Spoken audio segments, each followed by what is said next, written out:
ہندوستان اور چین کے معاملے کی طرف کے جو ایک سٹینڈ آف یہ ہے کیوں یہ معاملہ یہ چین کی طرف سے اتنا شدید جو رد عمل ہو رہا ہے ہندوستان کی افواج کی طرف، اور یہ چین کے 4,000 سے 10,000 فوجی جو ہیں وہ اس وقت بتایا جاتا ہے کہ ہندوستان کے کنٹرول ٹیریٹری جو ڈکلیئر ٹیریٹری ہے اس کے اندر کئی کلومیٹر اندر آتے چلے جا رہے ہیں. یہ کیا چین کرنا چاہ رہا ہے؟ کیسے آپ ہمارے ویورز کو سمجھا پائیں گے کیا ہو رہا ہے؟ کہ متنازع علاقہ اور بھارت نے یہاں پہ بہت بڑے پیمانے پہ انفراسٹرکچر ڈیولپمنٹ کا کام شروع کیا، سڑکیں بنانی شروع کر دی. تقریباً 60 کے قریب روڈز بن رہی ہیں جو انہوں نے 2022 تک مکمل کرنی تھی. اس کے ساتھ ساتھ برجز انہوں نے بنائے ہیں، ایک ایئر اسٹرپ وہاں پہ بنائی ہے.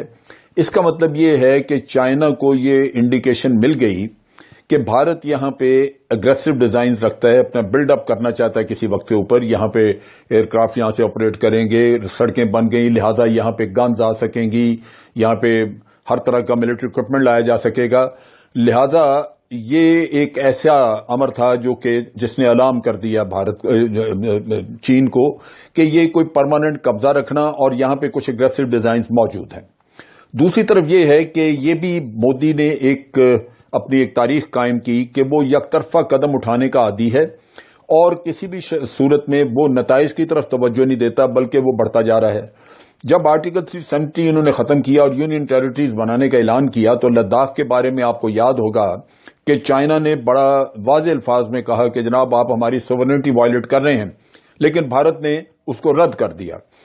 اب اس کے بعد جب سی پیک کا قصہ آیا تو بھارت نے وہاں پہ مسئلہ کھڑا کیا کہ جناب چائنا ہماری سوورنٹی وائلیٹ کر رہا ہے.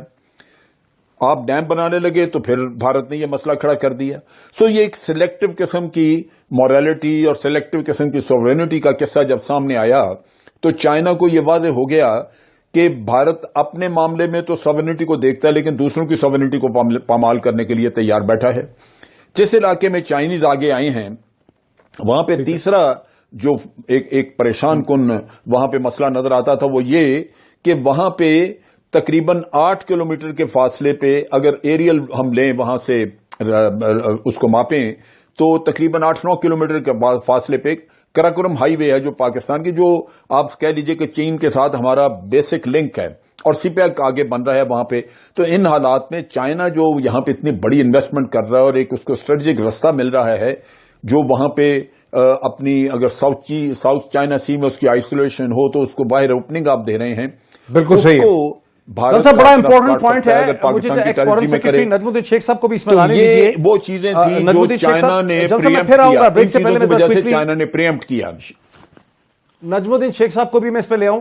نجم الدین شیخ صاحب، بعض بھارتی مبصرین کو پاکستان کی سائٹ پہ نہیں، انڈیا کے اینالسٹ جو جیسے ہندو اخبار میں یہ تبصرے چھپ رہے ہیں کہ چین جو کچھ کر رہا ہے اس کی اسٹریٹجک ڈائمینشن میں پاکستان بھی انوالوڈ ہے، یہ ایک سرٹن پرو پاکستان قسم کی موو ہے چین کی. آپ کیسے دیکھتے ہیں؟ نہیں، دیکھیے اس کو آپ کو اسی مد نظر میں دیکھنا ہے کہ لداخ میں چین نے پہلے بھی کہا اور پھر کہا کہ صاحب آپ جو چیزیں کرنا چاہ رہے ہیں یہ لائن آف ایکچوئل کنٹرول پہ ہو نہیں سکتی. تو جب اس کو آپ دوسری پہلو سے دیکھیں کہ اب یہ ووہان اسپرٹ جو تھی اس کو ہندوستان نے ووہان اسپرٹ بنی، پھر جب شی جن پنگ آئے ہندوستان میں آئے اور یہ کہا گیا کہ صاحب ہندوستان چاہ رہا ہے کہ ہندوستان میں انویسٹمنٹ ہو چین کی اور چین کے ساتھ رشتہ بڑھے اور ہمارے ساتھ صرف وہ ہمارا را مٹیریل نہ خریدیں لیکن ہمیں موقع دیں کہ ہم چین کے مارکیٹ کو ایکسپلائٹ کر سکیں. چین ابھی بھی ہندوستان کا یورپ کے بعد دوسرے نمبر پہ ٹریڈنگ پارٹنر تھا، اب شاید تیسرے نمبر پہ آ گیا ہے کیونکہ چین اب دوسرے نمبر پہ امریکہ ہے. لیکن یہ سوال اٹھتا ہے کہ صاحب اگر آپ کو اس طرح ڈیولپ کرنا ہے تو آپ کو یہ خیال رکھنا پڑے گا کہ وہاں پہ آپ کی ووہان اسپرٹ اور جو سوال تھا کہ آپ کے ساتھ وہ کوآپریٹ کریں گے اس کو تو آپ نے رد کر دیا، کیونکہ آپ نے کہا کہ اب جو ہمارے پڑوسی ممالک ہیں، جس پڑوسی ممالک میں چین سر فہرست ہے، उनकी अगर कोई भी सरमाया कारी होगी हिंदुस्तान में तो उसके लिए एक खास लाइसेंस की जरूरत पड़ेगी। 1988 से शुरू करके हिंदुस्तान और चीन के दरमियान कई किस्म के बॉर्डर मैनेजमेंट एग्रीमेंट हुए। 1988 में हिंदुस्तान के उस वक्त के प्राइम मिनिस्टर राजीव गांधी ने डेंग जियाओपिंग से बीजिंग में जाके मुलाकात की और कहा कि हम ताल्लुकात को बेहतर करेंगे। लेकिन फॉरेन पॉलिसी में जो एनालिसिस छपा है प्रोफेसर सुमित गंगुली और प्रोफेसर परदेसी का, जो हिंदुस्तानी नजाद अमेरिकन एकेडमिक्स हैं, उनका दावा यह है कि 1988 1990 में हिंदुस्तान और चीन की इकॉनमी तकरीबन बराबर थी। अगर हिंदुस्तान की इकॉनमी कोई 2.7 ट्रिलियन के करीब थी 90 की दिहाई में, तो चीन की इकॉनमी भी 312 बिलियन, सॉरी गलत मैंने कह दिया, ट्रिलियन नहीं। अगर हिंदुस्तान की इकॉनमी को 297 बिलियन की थी तो चीन की इकॉनमी को तकरीबन 312 बिलियन डॉलर की थी। लेकिन अब सूरत हाल ये है कि अगर चीन की हिंदुस्तान की इकॉनमी बढ़ भी गई है, वो आज अगर 2.7 ट्रिलियन डॉलर की है, तो चीन की इकॉनमी जो है वो 13.6 ट्रिलियन डॉलर की है। और अगर हिंदुस्तान का बजट आज 71 बिलियन डॉलर का है, तो चीन का जो डिफेंस बजट है वो तकरीबन 260 या 270 बिलियन डॉलर का है। तो जो रिलेटिव स्ट्रेंथ्स हैं दोनों कंट्रीज की, उसमें बहुत ज़्यादा फर्क पड़ गया है और चीनी जो है अब हिंदुस्तान को पहले से ज़्यादा अपनी टर्म्स जो हैं वो डिक्टेट कर सकते हैं। कुछ और भी पॉइंट्स हैं, इनको लेके मैं आगे चलूंगा। ये जो सूरत हाल है, नजमुद्दीन शेख साहब आप बता रहे थे ट्रेड का, आपको क्या लगता है कि जिस किस्म का प्रेशर चीनी हिंदुस्तान पे डाल रहे हैं पिछले 20 दिन से, क्या हिंदुस्तान पीछे हटेगा या हिंदुस्तान वहीं खड़ा रहेगा? जो आपके कह रहे हैं, जो जल साहब ने हमें बताया कि बॉर्डर इंस्टॉलेशन बनाई जा रही हैं, सड़कें बनाई जा रही हैं, एयर स्ट्रिप्स बनाए जा रहे हैं एक डिस्प्यूटेड टेरिटरी में। और कल हमने देखा कि इंडियन मिलिट्री की जब हिंदुस्तान के वजीर आजम नरेंद्र मोदी के साथ मुलाकात हुई, तो जो अखबारात में छपा है हिंदुस्तान में वो ये है कि हिंदुस्तान बिल्कुल पीछे नहीं हटेगा। आपका क्या एनालिसिस? इसमें पीछे हटने का सवाल नहीं है। इसमें सवाल ये है कि लाइन ऑफ एक्चुअल कंट्रोल पे किस तरफ चलने का इम्कान है और चीन की क्या जो पोजीशन है वो जस्टिफाइड है on the basis of the past और इज इट नॉट।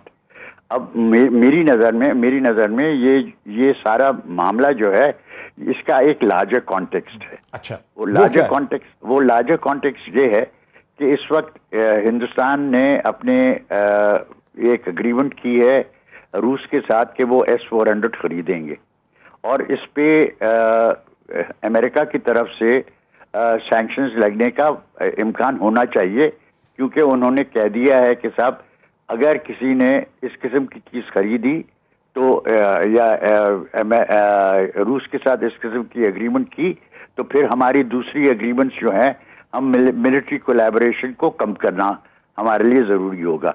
वो चाह रहे हैं कि इस से हमें एग्जेम्पशन मिले। इस वक्त ये कैसे फिट होगा बॉर्डर डिस्प्यूट में, ये जो तनाजुर आप दे रहे हैं? देखिए, मैं आपको कह रहा हूं कि इसको लार्जर कॉन्टेक्स्ट में देखना है कि ये चीन के साथ सिर्फ नहीं है, इसका बड़ा कॉन्टेक्स्ट ये है कि चीन और अमेरिका का रिश्ता किस नौइयत का है और उसमें किरदार किस नौइयत का हिंदुस्तान प्ले कर सकता है। अब ये लोग कहेंगे कि ये अब मैं ज़रा इसको खींच रहा हूँ, मैं खींच रहा नहीं हूँ। ये इसमें कॉन्टेक्स्ट जो है वो एक बहुत ज़रूरी है कि इसका असर किस नौइयत का पड़ेगा हिंदुस्तान और पाकिस्तान के सिलसिले में। अच्छा, हिंदुस्तान और अमेरिका के सिलसिले में। अमेरिका एक चीज़ चाहता है, अमेरिका चाहता है कि हिंदुस्तान उनके साथ खड़ा रहे और हिंदुस्तान एक बुलवक बने चीन के खिलाफ। ठीक है। अच्छा, इसी पॉइंट पे मुझे जरा जनरल साहब को लाने दें। जनरल साहब, अमेरिका की मगरब की ख्वाहिश तो बहुत रही गुज़िश्ता 15-20 बरस में 9/11 के बाद से कि हिंदुस्तान एक देव की तरह, एक जिन की तरह खड़ा हो जाए चीन के मुकाबले में। अब चीज ये है कि इसमें जहां तक सीपैक को स्टॉल करने का चक्कर था या आप गिलगित बल्तिस्तान पे अगर कोई निगाह रखी हुई थी तो उसमें तो अमेरिका की मर्जी शामिल थी। आपको याद होगा कि अमेरिका ने पहले कभी बात नहीं की थी, लेकिन इसके बारे में उन्होंने कहा था कि जनाब ये सीपैक तो गुजर रहा है वहां पे एक मुतनाज़ा इलाके में से। ये आपको जहन में रखना चाहिए कि अमेरिका किसी न किसी शक्ल में इस मामले में इंडिया को सपोर्ट करेगा। Very interesting. लेकिन असल किस्सा ये है कि क्या अमेरिका उसको बाद में यूज कर सकेगा, जहां इंडिया के पांव जो हैं वो लरज़ने, वो नहीं कर रहे। इंडिया को वो हिस्सा बनाना चाह रहे थे। न्यूजीलैंड, ऑस्ट्रेलिया और वियतनाम वगैरह के साथ मिलकर जो कोलिशन बना रहे थे उसमें इंडिया को और इंडिया की नेवी बिल्डअप करना चाह रहे थे। मैंने रिसेंट इंटरव्यू सुना जिसमें कि इनके चीफ ऑफ डिफेंस स्टाफ ने कहा कि हमें एयरक्राफ्ट कैरियर्स और बड़ा कुछ अमेरिका बेचना चाहता है, वो हमें देख रहा अपनी नजर से, हमें उसकी जरूरत नहीं। इसका मतलब यह है कि इंडिया ये नहीं चाहता कि वो अमेरिका का आलाकार बन के चाइना के खिलाफ जंग लड़े, क्योंकि चाइना के साथ उनकी सरहदें मिलती हैं। अमेरिका तो दूर बैठा है, असल भुगतने वाले होंगे Indians. So naturally they are very careful. लिहाजा वो अमेरिका से हमायत तो लेना चाहेंगे, लेकिन वो जो कोलिशन बनती नजर आ रही थी जिसमें कि वो उस नेक्सस का हिस्सा लगता था कि बनने जा रहे हैं, वो नहीं बनेंगे। दूसरी तरफ ये है कि पाकिस्तान को चूंकि रशिया की हमायत मिलनी शुरू हो गई, थोड़ा सा पीछे आपको लाऊं। क्या आप ये कह रहे हैं कि क्या आप ये भी कह रहे हैं कि हिंदुस्तान की तरफ से, क्या आप जन साहब ये भी कह रहे हैं कि हिंदुस्तान की तरफ से जो एक जारहाना एग्रेसिव स्टैंड था सीपैक की तरफ, गिलगित बल्तिस्तान की तरफ, तो चीन के इस एक्शन से चीन ने इनडायरेक्टली हिंदुस्तान की मिलिट्री इस्टेब्लिशमेंट को और पॉलिटिकल इस्टेब्लिशमेंट को एक पैगाम भी दिया है कि hands of Gilgit Baltistan and CPEC?